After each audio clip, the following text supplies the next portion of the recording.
Imagine you're sitting in an exam room, waiting on test results that you've had done weeks before. The doctors come in and they break the soul-shattering silence. The results are in. The prognosis is terminal. The doctors sit you down and they explain that there is no options. They cannot save your life. The illness alone will bring you agonizing pain. Day by day, your body will waste away, deteriorating to nothing. Pain medication is administered to help with the pain of the illness, but the pain medication alone only brings on more complications. You come to a point where you don't want to eat due to the extreme nausea. You must choose between being heavily medicated to get through a single day or living in agonizing pain. Death is imminent. And it begins to seem like a more appealing option, honestly. If there were a choice between going out of this world by wasting away to nothing or leaving this world with dignity, would you choose it?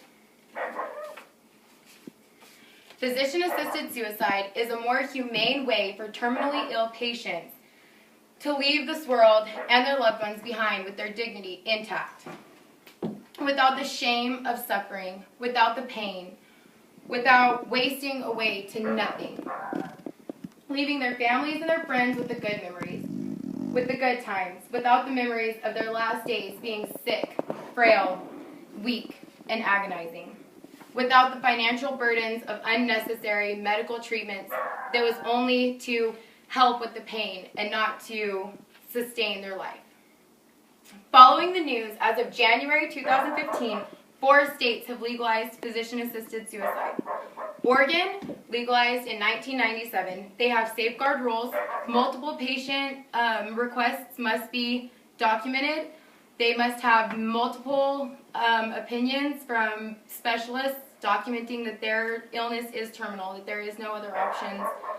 And they must undergo extreme counseling to prove that they are competent to make the decisions. Washington legalized it in 2008, and they followed the same safeguards as Oregon, and Vermont in 2012 following the same safeguards. Montana in 2009 did not sanction the legalization, but they did make it to where physicians are able to use the physician request or the patient requests as a defense in legal situations. These states are following their lead. According to the New York Times and other reputable newscasts, New Mexico in 2014 actually legalized it in Bernalillo County only for a few cases and is now under appeal to legalize it for the entire state. New York and California in 2015 filed with the Supreme Court to get it legalized in their states as well. I believe that the rest of the nation should follow and save these patients from agonizing pain, save these patients from wasting away to nothing, from painful deaths, from terminal illnesses, if that's what they choose.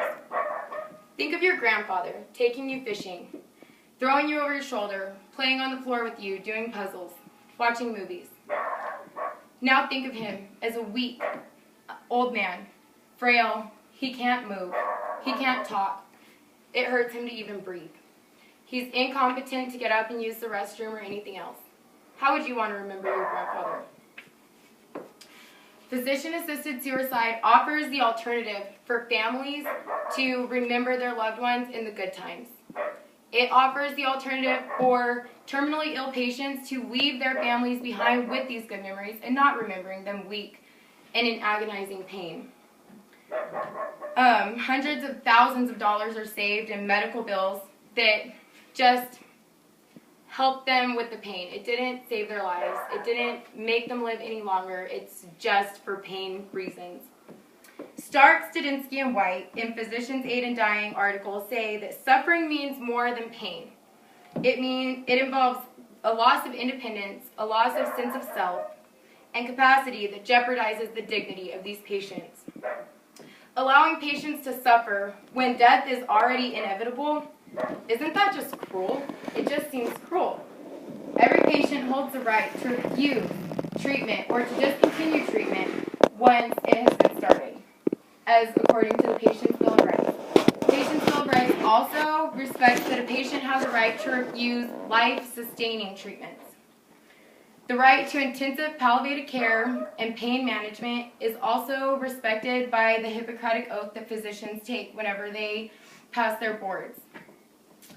So why shouldn't we set the limits a little bit higher? Why should patients not have the right to choose how they go out of this world?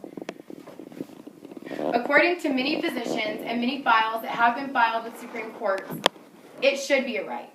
Patients should have this decision over their own lives.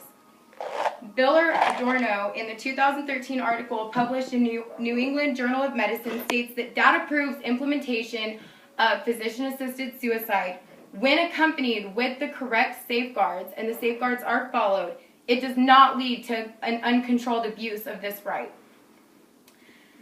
Safeguards involving patients having to have multiple requests, multiple opinions, and multiple documentation saying that they are terminal, and going through the extreme counseling that should be involved in this is the safeguards that need to be followed. National Center of Death with Dignity also states that families of the patient should agree with their decision, and they should have the time to spend with their loved ones and to come to terms with their death. And they should be on board with their decision. Many religions think that this is immoral, and that's their right. Religious people, it is their right to choose not to go through with something like this if it's not what they believe in. But non-religious people, they should have the right to choose as well.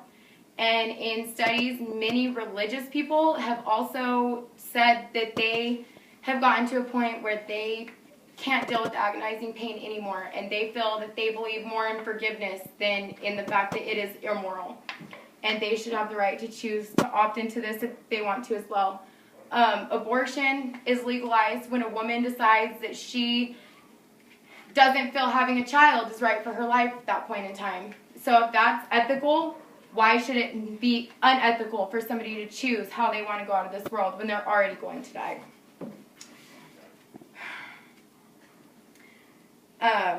According to national suicide statistics, legalizing the physician-assisted death would lower the statistics of gruesome, horrific, bloody suicides. These patients sometimes feel they have no other way out. If they don't have this option, they might do things that their loved ones are going to walk in on, and they have no option to say goodbye. They can't come to terms walking in on a death like that. And this would help with that. Physician-assisted suicide should be a legal alternative. It should be available for terminally ill patients that already know their life is going to come to an end. The option to die with dignity should be a last resort, but it should be an option. It should come before an agonizing, slow death if that's what the patient chooses to do. Safeguards should be followed, and families should be included in this decision. But death with dignity is a much better option than suffering, than living with pain, than leaving your loved ones behind with bad memories and with tons of medical bills. And that concludes my speech. Thank you.